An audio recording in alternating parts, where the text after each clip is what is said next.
Assalamualaikum, balik lagi di channel YouTube-nya aku, Diana Kudia, ibu 4 anak Kremon.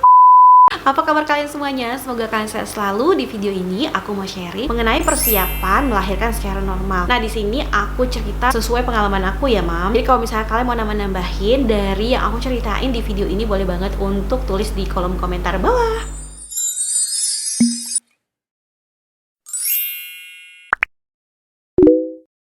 Jadi aku di sini tuh udah melahirkan 4 anak, 3 anak aku tuh melahirkan secara normal, terus 1 anak aku melahirkan secara sesar. Nah, nanti di video terpisah aku juga akan sharing persiapan apa aja yang bisa kalian lakukan ketika melahirkan secara sesar. Karena memang barang-barang yang bakal kita bawa melahirkan secara sesar dengan melahirkan normal itu beda. Nah, kalau misalkan penasaran tentang informasi yang bakal aku ceritain di video ini, tonton video ini sampai habis. Kita langsung aja ke videonya. Nah, langsung aja yang pertama, kalian boleh siapin list untuk barang-barang yang bakal kalian bawa ya. Jadi kalau misalnya udah masuk ke dalam tas, boleh kalian centang. Nah, itu banyak banget ya di Google, tinggal di search aja, atau kalian bisa buat sendiri sesuai dengan kebutuhan dan keperluan kalian. Nah, di situ nanti di listnya ada kebutuhan untuk anak, kebutuhan untuk papanya juga, dan juga kebutuhan untuk ibunya. Kalian juga persiapkan dokumen-dokumen yang bakal nanti dimintai sama rumah sakitnya. Oke, yang pertama yang perlu kalian persiapkan untuk dokumen-dokumen ini, yang pertama dokumen anak dulu. Buku pemeriksaan kehamilan. Untuk buku perkembangan kehamilan itu harus dibawa. Kalian juga bisa bawa KTP, terus KK. Kalau perlu surat nikah juga boleh kalian bawa. Takutnya nanti perlu, siapa tahu nanti sekalian di sana bisa dibuatin aktenya. Dan jangan lupa kalau misalnya ada BPJS-nya juga dibawa. Nah, di sini ada 3 tas yang perlu kalian persiapkan, atau kebutuhan mama sendiri, kebutuhan papa boleh digabungin aja. Kalau menurut sepengalaman aku, biasanya aku tuh pisahin gitu bareng suami aku untuk persiapan dia di rumah sakit itu dengan tas yang terpisah. Nanti kalau misalnya suaminya mau ganti baju bisa dibawa-bawa juga, entah dia mau mandi di rumah sakit atau nanti mandinya di tempat lain kayak gitu. Barang-barang bayinya boleh disimpan di dalam tas hospital bag. Sering banget kan lihat seliweran video di YouTube tentang isi barang-barang keperluan bayinya. Kalau misalnya kita udah habis melahirkan, kita udah nggak bisa ngapa-ngapain. Kadang kita juga beda gitu pikiran, udah habis melahirkan dengan sebelum melahirkan. Tinggal kita kasih aja ke bidannya, nanti bidannya yang bakal ngambilin baju-baju anak kita nanti di sana sama skincare-nya yang udah kita persiapkan di dalam satu tas itu. Menurut aku kalau misalnya kita mempersiapkan 3 tas seperti ini tuh lebih mudah aja, sepengalaman aku ya.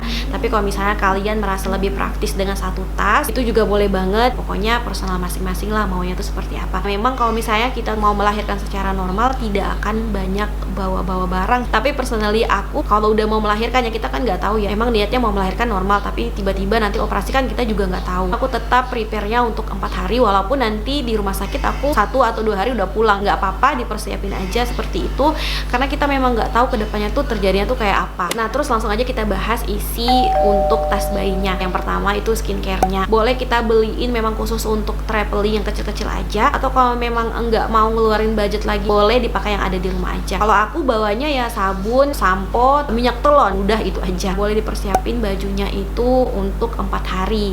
Untuk bedong tetap harus dibawa 5 helai lah gitu ya, karena biasanya kalau bidan di rumah sakit itu setiap mau mandiin bayi pasti bedongnya tuh diganti. Nah, aku tuh pernah punya pengalaman, bayi aku tuh dimandiin 1 hari tuh 2 kali. Bayi aku sebelum-sebelumnya itu dimandiin biasanya sehari sekali, tapi terakhir ini bayinya dimandiin sehari 2 kali. Untungnya waktu itu aku bawanya bajunya tuh lebih, mending bawa lebih daripada kurang. Nah, untuk baju bayinya boleh pilih yang set-setan gitu ya, udah praktis aja, set panjang sama yang pendek tinggal langsung dimasukin ke tas bayi. Terus jangan lupa untuk sarung tangannya, sarung kakinya juga. Terus juga siapin lap untuk dia mandi. Biasanya susternya minta tuh, memang kalau di rumah sakitnya udah dipersiapin ya, kayak sabun mandi apa segala macam sebenarnya. Tapi ada gitu rumah sakit yang minta juga gitu ya, udah dipersiapin aja sabun mandi, terus wash lapnya, bedong, terus jangan lupa juga topinya, bantal juga boleh, bantal bayi sama guling bayi. Kalau misal untuk kasur kayaknya enggak deh, kasur kan itu kan gede. Kalau menurut aku ya nggak perlu bawa kasur juga, karena nanti toh bayinya bakal nggak mau jauh-jauh dari kita. Kalau menurut aku nggak perlu bawa kasur bayi. Terus popok bayi. Nah, popok bayi ini sangat membantu banget, Mam. Kalau misalnya kalian punya orang ngebantuin mungkin nggak repot ya, tapi personally aku apa-apa semuanya sendiri. Jadi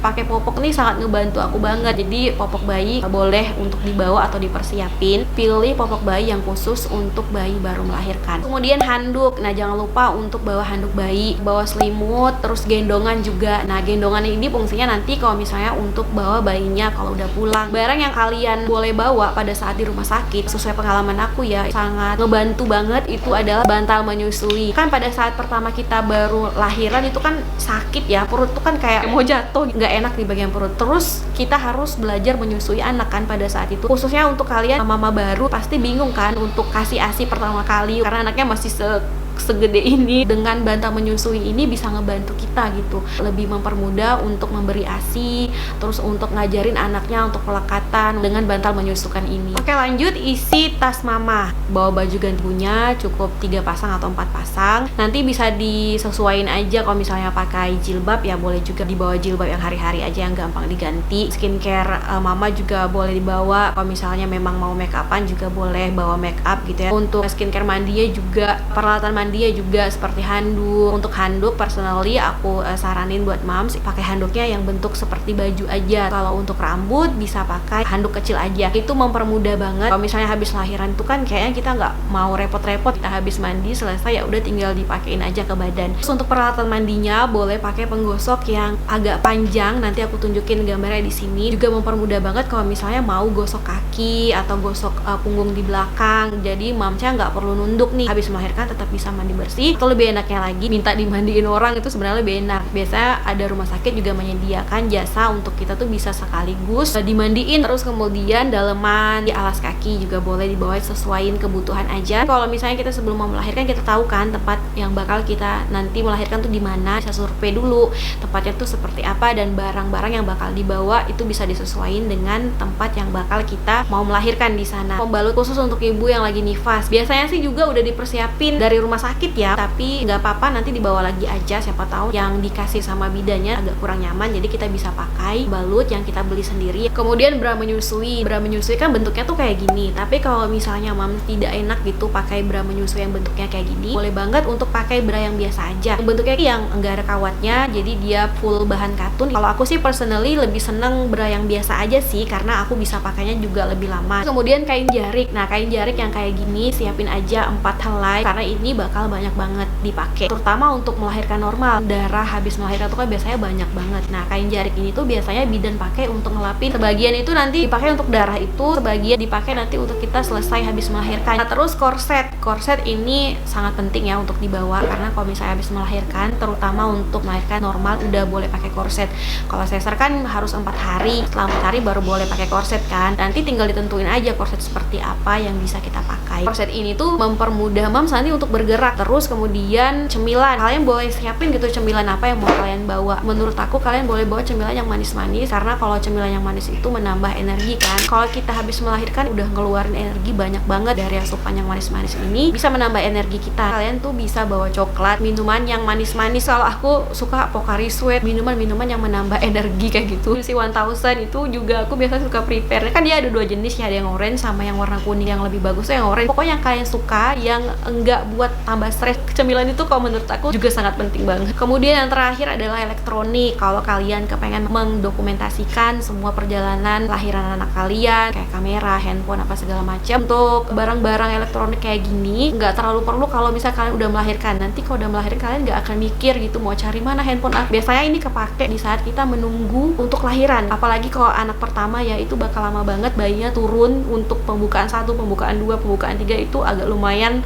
lama gitu nunggunya. Kita bakal butuhin kayak tontonan apa segala macam tuh, timingnya tuh di situ. Apa yang kalian senangi boleh kalian bawa. Nah, terus lanjut ke tas suami. Ya udah, kalau biasanya kalau tas suami itu kan simple aja, paling dia bawa baju dia gitu kan, boleh kalian persiapin. Tapi kalau misalnya buat suami kalian yang sukanya siapin apa-apa tuh sendiri, ya udah kalian liatin aja, atau kalian boleh kasih list ke dia gitu apa-apa aja yang dia harus bawa. Kalau untuk suami ya lebih simple ya daripada kita, palingan baju untuk ganti, peralatan peralatan mandinya. Kalau mau bawa bantal juga boleh bawa bantal, terus handuk. Ya udah itu aja kalau untuk barang-barang suami. Nah, jadi itu dia video aku kali ini. Nah, semoga video ini bisa jadi informasi untuk kalian dan bisa ngebantu untuk moms di luar sana, terutama moms baru yang lagi mempersiapkan untuk menyambut anak pertamanya. Sekian dulu video aku kali ini. Makasih buat kalian yang udah nonton videonya dari awal sampai akhir. Sampai jumpa lagi di video selanjutnya. Assalamualaikum warahmatullahi wabarakatuh.